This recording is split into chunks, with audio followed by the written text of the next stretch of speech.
just another layer to the legend of Tom Brady. And Rob Ninkovich, I know that this does not surprise you because I believe you have said on this program, and I quote, that guy is nuts. When you hear he played last season with a torn MCL, what are your thoughts?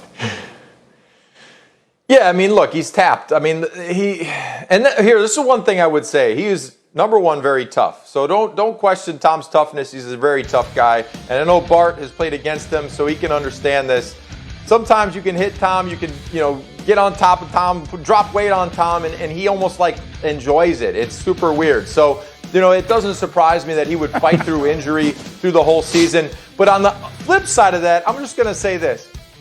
I have about a closet full of Don Joys, and I'm sure Bart has too. Elbow, knee. Guys are playing with stuff. An MCL, to play through an MCL injury isn't crazy. I mean, I think every single football player has played through some type of injury, especially an MCL, which is probably the least most important part if it's not like a grade 3 tear. Grade 1, grade 2, you put a tape job on it, you put your Don Joy brace on, and you go play football. That's what everybody does. So Tom, playing through injury, yes, very tough, but a lot of people play through injuries. Everybody being the relative term that it is. But yes, you and Bart Scott both would fall into that category. You said the exact same thing to me in the break. Exactly. It's almost like Ninkovich was right here in the room with us, ear hustling, right? It's different degrees, but, the urban legend continues to grow for Tom Brady. Sure. Next they're going to tell me he played with acid reflux, an upset stomach, and a splinter in his thumb the entire season. But it's all good. Like, he's a tough guy. Listen, he enjoys it, not as much as I enjoy hitting him, but, he enjoys it as well. He's a tough guy, but this is nothing to see here. So this is... When people read this today, and I will admit, I'm raising my hand. I'm one of those people. He played last season with a torn MCL. I read it like 5 or 6 times. You're telling me not that big a deal. Yeah, it's certain degrees of it, right? So it's going to be a partial tear, and that just means a couple fibers have come off. It's not that big of a deal, but it makes him look really cool, man. Like I tell you, I always said he's a superhero. Every superhero has a cleft chin, and he has one. Okay, let the record show that I do this show with this little thing on my finger here to keep me from getting a paper cut. I mean, so let's be clear. A torn MCL of any degree would be a big deal to me. Greeny, that's from we're counting all that money in your pocket. That's a whole other problem. That you can get your paper cuts doing that too. Jeremy Fowler, quickly, will the league have any thoughts on this? He played a whole year with an MCL and we never heard about it?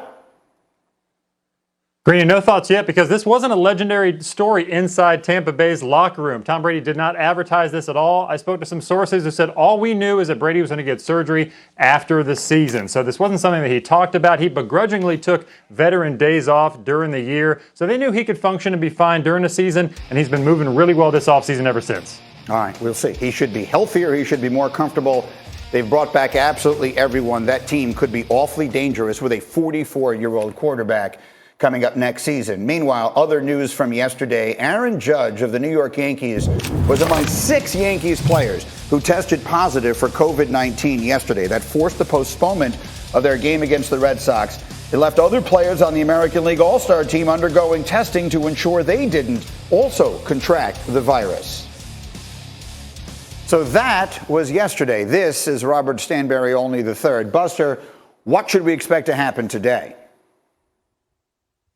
So Major League Baseball and the Yankees, Greeny, today will be getting the test results back from those taken yesterday of Aaron Judge, Kyle Higashioka, and Gio Urshela. They also will get the first results of tests of other All-Star players. Because Aaron Judge was at the All-Star game and he was around other players, they're doing that contact tracing, and those guys are going through tests. Was on the field yesterday at Yankee Stadium when Rafael Devers and Xander Bogaerts and J.D. Martinez, the Red Sox, were taken off for their testing.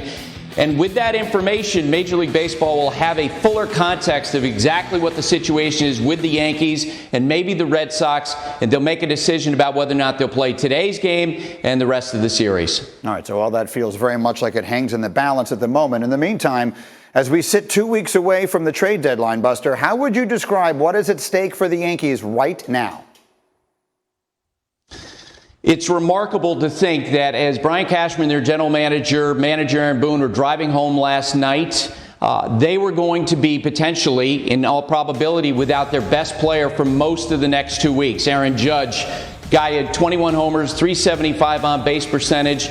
they have to assume that if, in fact, his test comes back positive from yesterday, that he will not be available to them. So they will likely be out in the trade market looking for help. And we saw last night with the Braves acquisition of Jock Peterson, it's very possible. It's a great buyer's market, but they need help for their offense, Greeny. First half of the season, 23rd out of 30 teams in runs scored. Yeah, absolutely. They have struggled in places we did not expect that to happen. Now, you mentioned Jock Peterson. He's traded away from the Cubs. That feels like the beginning of something we should get used to hearing over the next couple of weeks. What do you expect the Cubs to do between now and the deadline?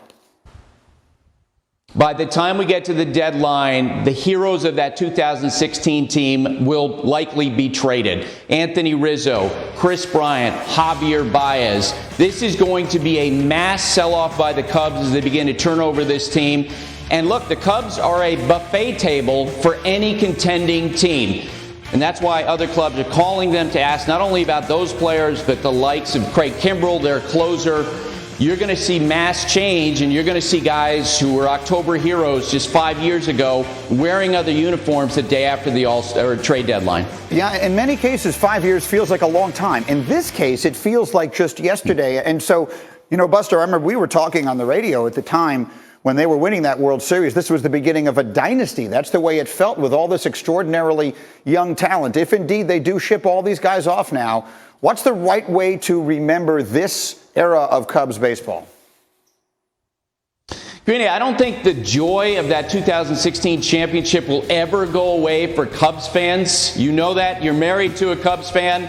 But there's no doubt about it. In 20 years, as one member of that team told me last week, you will have players on this team look back and ask the question, why didn't we accomplish more? Why didn't we win another championship? Why didn't we get close again? And it's something that I think is going to hang over these players as they move on into retirement. Now, I think we would look at this very differently if they hadn't snapped a 108-year drought, if that was a more run-of-the-mill championship, if there were such a thing. All right, Buster, you'll be on top of this all day long. Going to be a busy day. Thank you. Meanwhile, as we continue